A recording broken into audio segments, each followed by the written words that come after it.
Hey everyone, what's up? How are you doing?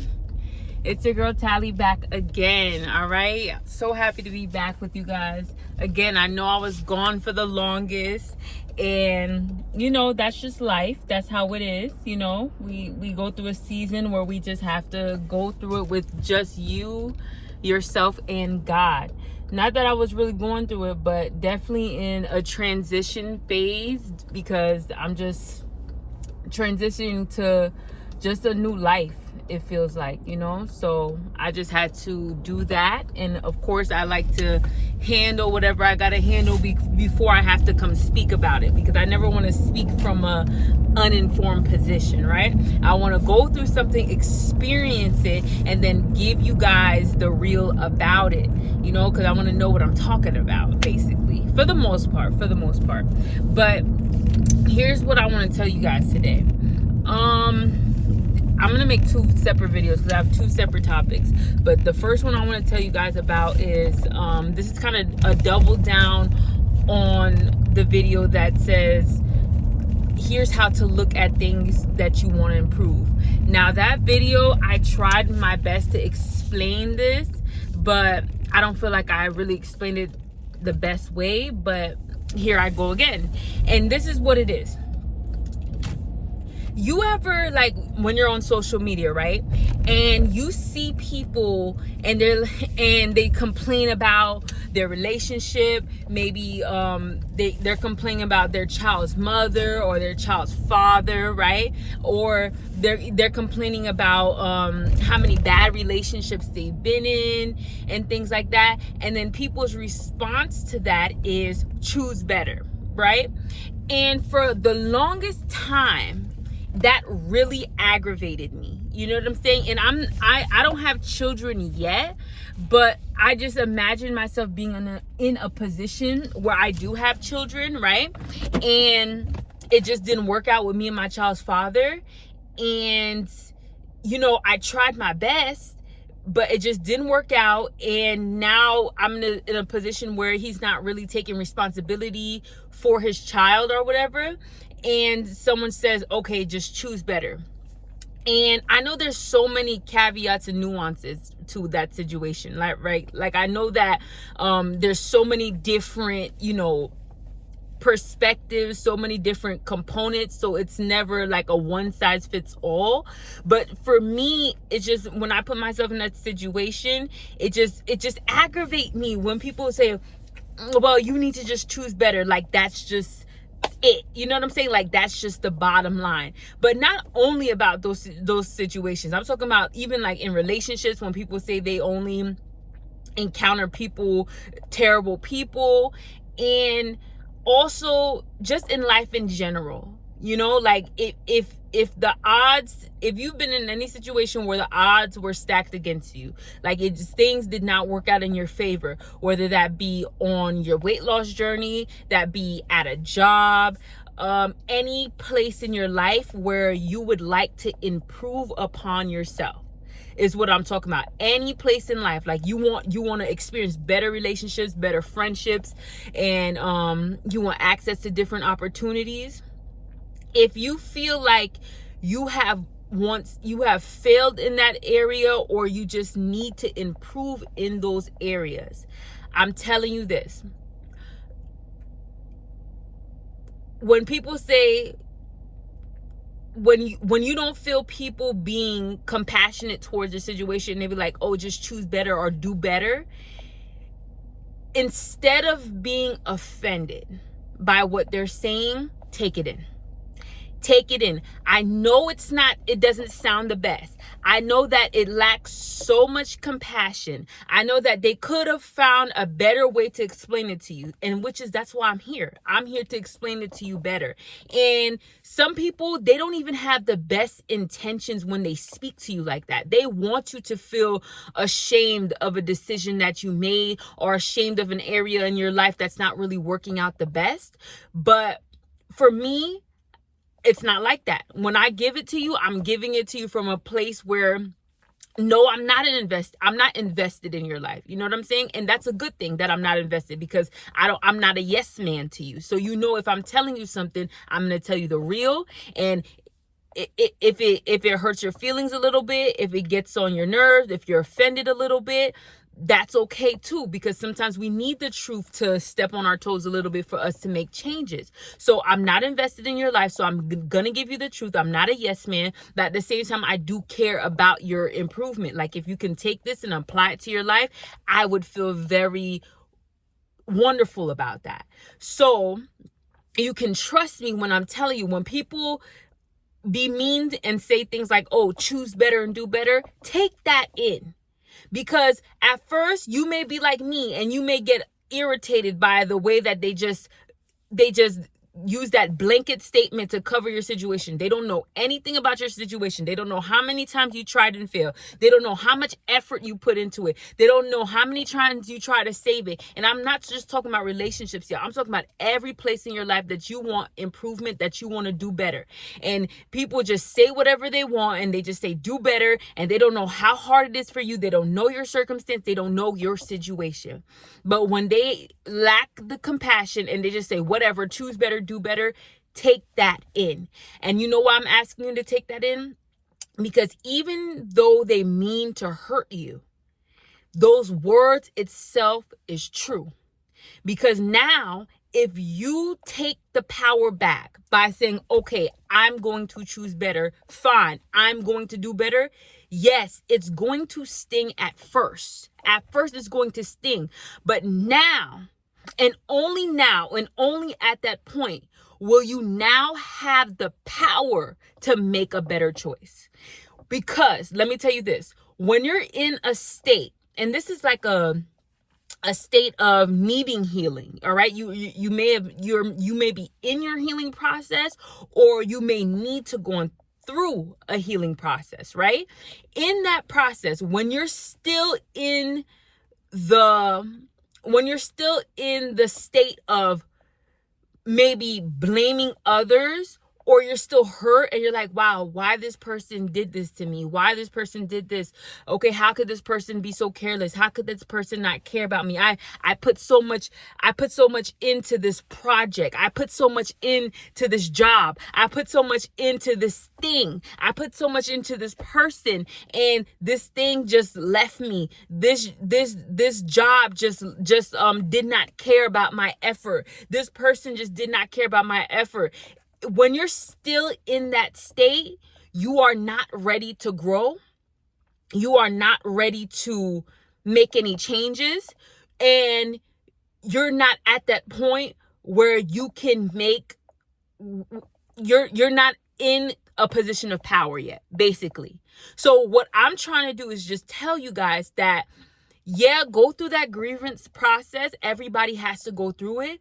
But at the end of the grievance process, it's meant for you to learn from your mistakes and now put yourself in a position of power. And that position of power is to be able to discern, use your discernment or use your judgment to make a better decision. That's two action things. Like, yeah, you went through a whole bunch of healing and look and revisiting the situation and you know what I'm saying, looking over it and seeing what went wrong. Like, what is that called? That's called, like, you know, like, I don't know, revising. There's a whole bunch of different words for that.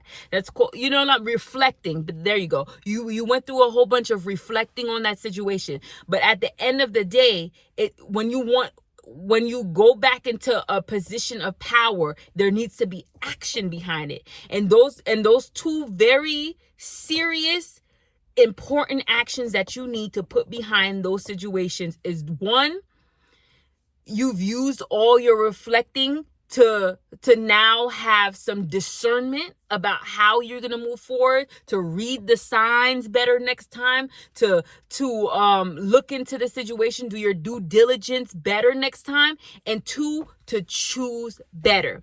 The point is to get you back into a position of power, because when you're still out there blaming something else, you are rendering yourself powerless. All right, there's no power in still blaming others, or still blaming things, or still blaming places, because even if it's their fault, the point is to get you to a point where you can have defense mechanisms, or you could have the boundaries to not allow that to happen to you again. That's what it is. I don't want to rush your healing process. This is not about rushing a healing process. This is about eventually, when the time is right, to get you back into a state of being in control of your life and being right back into a position of power in your life. Now, you can't be in no power position in someone else's life. 9 times out of 10, you know what I'm saying? Because I don't know. Maybe you can. You could try to control people in a weird way and stuff like that. But at the end of the day, it's best that we control our actions, because a lot of times, you don't want to control anybody. You want people to have their own free will. You want people to choose what they think is best for them. And number 2, it's so hard trying to control somebody else. They're a whole nother human being. Like, you're trying to control somebody else, you're going to run yourself ragged trying to control anybody else. So what do they tell us? They say at the end of the day, all you can control is you and your actions. And that is the most powerful position in your life. Being able to control you, your actions, being able to have your self-control, having your self-discipline. That is powerful in itself. That is the most powerful position. Some people are in a state where they have relinquished that power, which means they have given up that power to something else, to someone else, to somewhere else. You have given up that power, and if you allow this thing to have power on you, over you, in such a way that it's sucking you dry, it's using you, it's getting the best of you, it's not allowing you to rise to the better version of yourself, or the best version of yourself, because you have relinquished your power. And in that place you have relinquished your power, you're still blaming somebody else or something else, or you're still waiting for something to change when it showed you over and over again that this situation is not changing. Like, you're still waiting on something else, someone else, somewhere else. You're still waiting on it. And I'm trying to tell you that you need to come back into yourself, and you need to put yourself in charge of your life, and you need to stand on the throne of your life. You know what I'm saying? Or put God on the throne, but God has empowered you to be on the throne of your life. If you have God in your life, sometimes we get messy with the words, and we thinking that, I'm trying to preach a message of self. But if you have God in your life, God has already empowered you to make the right decisions. He has that little voice in you, which is the Holy Spirit, that is telling you what to do, but you're ignoring that voice. You know what I'm saying? You have all the tools. God has given you all the tools for that self-discipline. God is not going to force you to do anything. He wants you to have that self-control. That's the fruit of the Spirit. You need to have that self-control. You need to have all the patience, everything you need for your life. So these are things that we need to practice. In order for you to practice and it to work out successfully, you need to take control of your life. Yes, pray about it. Oh my God, 100%.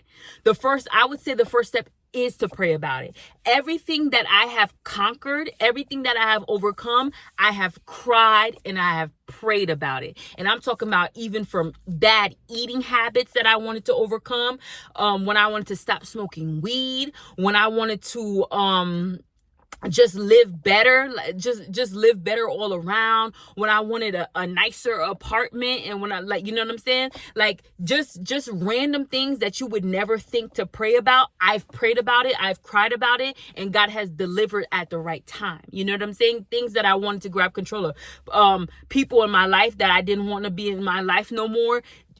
Prayer is the first step, but then you have to get to a point where you're ready to take control and you're ready to perform actions. After reflecting on what happened, so you know what went wrong, now you have to figure out what you're going to do differently. And now moving forward, you use that discernment to always vet a situation, person, place, or thing, to see if it's good for you or not, and then 2, make a better decision. So don't let people annoy you, you know what I'm saying? Or don't let anything, not even just people, just anything, make you feel ashamed of the decisions you have made. And when they say choose better or do better or you could do better, or it's your fault why you're in this situation, take it in. Be like, yeah, it is my fault. Because once you take that in, you have your power back. You get your power back, and now you have the tools to make a different decision. So yeah, they may mean you harm. Again, yes, they may mean you harm. Yes, they may be trying to shame you. Yes, they may not really care about you choosing better. They just want you to be quiet and go about your day and stop complaining. But this is a good state to be in. No longer complaining. No longer complaining and understanding, hey, yeah, part of this was my decision. Because even if it wasn't your fault, like the action that happened, even if it wasn't your fault, there were still signs leading up to the situation that it wasn't right for you. There was still, you still decided to take this as if you deserved the punishment, and you still took it and was under whatever regime it was, and you still decided to stay when it showed you over and again that it wasn't right for you. So there is always some sort of accountability to be taken, and I'm telling you as a friend to take that accountability so you can let it burn, because it's gonna hurt. Let it burn and then reflect. And now you're in a state of power to make a better decision. And let me tell you another step that's in between discernment and making a better decision and letting it burn: forgiveness. You go ahead and forgive that situation, because if you don't forgive that situation, your discernment is going to be off. It's going to knock off your discernment, and it's going to knock off your better decision making, your ability to choose better. It's because you're not choosing. Now you're not discerning and choosing from a bitter place. You have to be clear-headed about it. You want to be clear-minded about when you're making decisions. And when you're still bitter about something, it hinders you from being clear. We want you to be clear. So everything I'm speaking about is good for you. Taking responsibility for whatever situation, that's good for you. That puts you back in a position of power. You forgiving the situation and not staying, but forgiving and moving on, that puts you back in a position of power, because now you're in control of your life. You're not allowing any outside forces to sway your decision, whether that's bitterness from unforgiveness, whether that's something else, something else or somewhere else that is not even, that you have already seen over and over again, that's not even good for you. You're not allowing anything to sway you. Now you're solid within yourself. You're stable within yourself. And now you're ready to make decisions from a clear head. After reflecting and forgiving, now you're able to make decisions from a clear and pure place. And this is your position of power in life. So next time you feel bad, down, ashamed about a situation, and someone says, okay, that's your fault, you choose better, and you feel that sting, you take that in. You take that in and you let it burn, and you use it to get you back into your position of power, put you back over your life, reclaim your life. All right. So thank you guys. I have another one coming up about something else that I've found to be very important again. So I'll see you guys soon. Love you.